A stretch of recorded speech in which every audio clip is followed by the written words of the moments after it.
வணக்கம் மக்களே, எல்லாரும் எப்படி இருக்கீங்க? நல்லா இருக்கீங்களா? ஆயிரக்கணக்கான வீடுகள், ஸ்கூல்ஸு, வழிபாட்டு தலங்கள் அப்படின்னு எல்லாம் எரிஞ்சு நாசமாயிடுச்சு. கலிஃபோர்னியா ஸ்டேட்டில் லாஸ் ஏஞ்சல்ஸில் காட்டுத்தீ ஜனவரி 7ஆம் தேதியிலேருந்து இன்னும் பரவிட்டுருக்கு. ஊரே சாம்பலாகி போச்சு. பொதுமக்களோட நிலைமை என்ன? அடுத்து என்ன பண்ண போகிறாங்க? ஒன்றும் புரியல. இன்டர்நெட்டில் சில பேர் அமெரிக்காவுக்கு இது தேவைதான் அப்படின்னு கருத்துக்கள் சொல்லிட்டு இருக்காங்க. அதை பற்றி வீடியோட எண்டில் நான் பேசுகிறேன். இப்போ முதல்ல கலிஃபோர்னியா காட்டுத்தீ பற்றி 5 கேள்விகளும் பதில்களும் பார்க்கலாம்.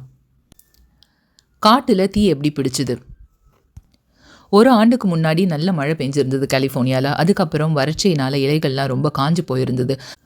காற்றால் காஞ்ச இலைகள்லாம் ஒன்றோட ஒன்று உரசும்போது காட்டுத்தீ ஏற்பட்டிருக்கு. இப்படி தான் நடந்திருக்கும் அப்படின்னு கரெக்டாகவும் சொல்ல முடியாது. யாராவது ஸ்மோக் பண்ணிவிட்டு சிகரெட் ஆக்சிடென்டலாக கூட காட்டில் போட்டிருக்கலாம், அதனால் கூட தீ பரவி இருக்கலாம்.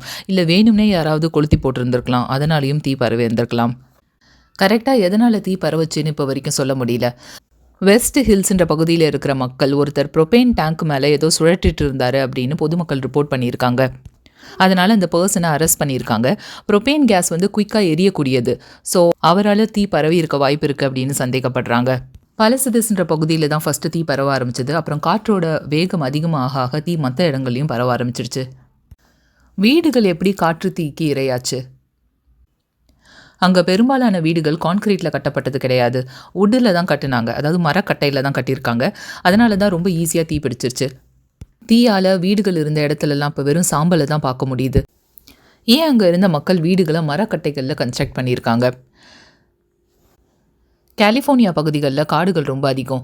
வீடு கட்டுறதுக்கான கன்ஸ்ட்ரக்ஷன் மெட்டீரியல்ஸ்லாம் அவங்களுக்கு காடுகள்லேயே கிடச்சிரும். மரக்கட்டையில் கட்டுற வீடு கான்க்ரீட்டில் கட்டுற வீடோட செலவு கம்மி. பெரிய பெரிய கட்டிடங்கள்லாம் வேணால் கான்க்ரீட்டில் கட்டியிருப்பாங்க, ஆனால் வீடுகள்லாம் மோஸ்ட்டாக மரக்கட்டையில் தான் கன்ஸ்ட்ரக்ட் பண்ணியிருந்தாங்க. தீ அணைக்கிறதுக்கு தண்ணீர் பத்தலையா? தீயணைப்பு வீரர்கள்லாம் ரொம்ப ஹார்ட் ஒர்க் பண்ணி தீயை அணைச்சிட்டு இருக்காங்க. ஆனாலும் ரிசர்வாயர்ஸில் போதுமான அளவுக்கு நீர் இல்லை. லாஸ் ஏஞ்சல்ஸோட mayor Karen Bass fire department பட்ஜெட்டை $17.6 மில்லியன் குறைச்சிட்டாரு அப்படின்னு அவர் மேலே ஒரு குற்றச்சாட்டு வச்சுருக்காங்க. ஃபயர் டிபார்ட்மெண்ட் சீஃப் போன மாதமே மேயருக்கு ஒரு மெமோ கொடுத்துருந்தாராம். பெரிய அளவில் ஏதாவது எமர்ஜென்சி வந்தால் தீயை கட்டுப்படுத்துறதுக்கு போதுமான ரிசோர்ஸஸ் இல்லை அப்படின்னு சொல்லியிருந்திருக்காரு. பட் அந்த அளவுக்கு பட்ஜெட்டை குறைக்கல, எமர்ஜென்சியை ஹேண்டில் பண்ணுற விதத்தில் தான் பட்ஜெட் ஒதுக்கி வச்சுருக்கோம் அப்படின்னு மேயர் அதுக்கு பதில் சொல்லியிருக்காரு. இதுக்கு முன்னாடியும் இப்படி காட்டு தீ அங்கே பரவி இருக்கு. ஆனால் இந்த தடவை இவ்வளோ பெரிய பாதிப்பு ஏற்படும் அப்படின்றத யாருமே எதிர்பார்க்கல. காற்று தீயால் ஏற்பட்ட இழப்புகள் என்ன? காற்றோட வேகம் அதிகமாக இருந்ததுனால நெருப்பு ரொம்ப குயிக்காகவே பரவ ஆரம்பிச்சிருச்சு. இது வரைக்கும் 15,000க்கு அதிகமான வீடுகள், பில்டிங்ஸ்லாம் எரிஞ்சு போயிருக்கு. 16 பேர் இறந்து போயிருக்காங்க, 13 பேர் மிஸ் ஆயிருக்காங்க. 1.5 லட்சம் மக்களுக்கு மேலே ஊரை விட்டு வெளியேற்றிட்டாங்க. கிட்டத்தட்ட $150 பில்லியன் பொருளாதார இழப்பு ஏற்பட்டிருக்கு.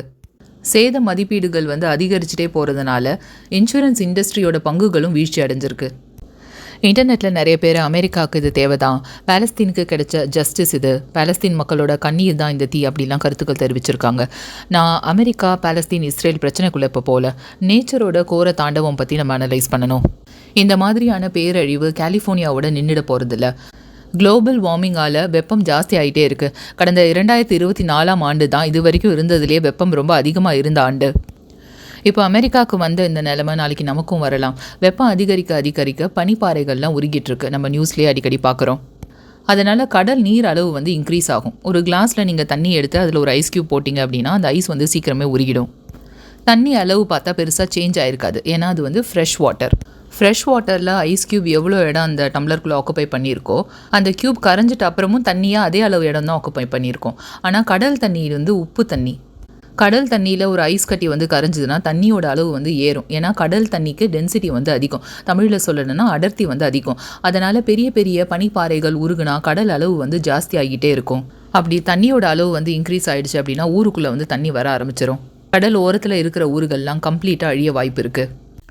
குளோபல் வார்மிங் பற்றி ஸ்கூல்லேருந்தே படிச்சிருக்கோம். குளோபல் வார்மிங்கை கண்ட்ரோல் பண்ணணும் அப்படின்னா எல்லா வகையான பொல்யூஷனும் கண்ட்ரோல் பண்ணணும். காடுகளை அதிகப்படுத்தணும், மரங்களை வெட்டக்கூடாது. எல்லாம் பெரிய அளவில் பண்ணால் தான் பூமி வெப்பமயமாகுதலை கண்ட்ரோல் பண்ண முடியும். அப்படி இல்லைன்னா வரப்போகிற பேரழிவுகள் ஒன்று ஒன்றா நம்ம ஃபேஸ் பண்ணி தான் ஆகணும். இயற்கையை எதிர்த்து போராடி ஜெயிக்கிறதுன்றது அவ்வளோ ஈஸி இல்லை. கலிஃபோர்னியாவில் இன்னும் தீயை முழுசாக அணைக்க முடியல. பொருள் நாசம் ஒரு பக்கம், உயிரிழப்பு ஒரு பக்கம், மனதளவுலையும் மக்கள் ரொம்ப அதிகமாக பாதிப்படைஞ்சிருக்காங்க. சீக்கிரம் இதெல்லாம் முடிவுக்கு வரணும். அடுத்த ஒரு வாரத்துக்கு அங்கே மழை பெய்ய வாய்ப்பு இல்லை அப்படின்னு வெதர் ரிப்போர்ட் சொல்லுது.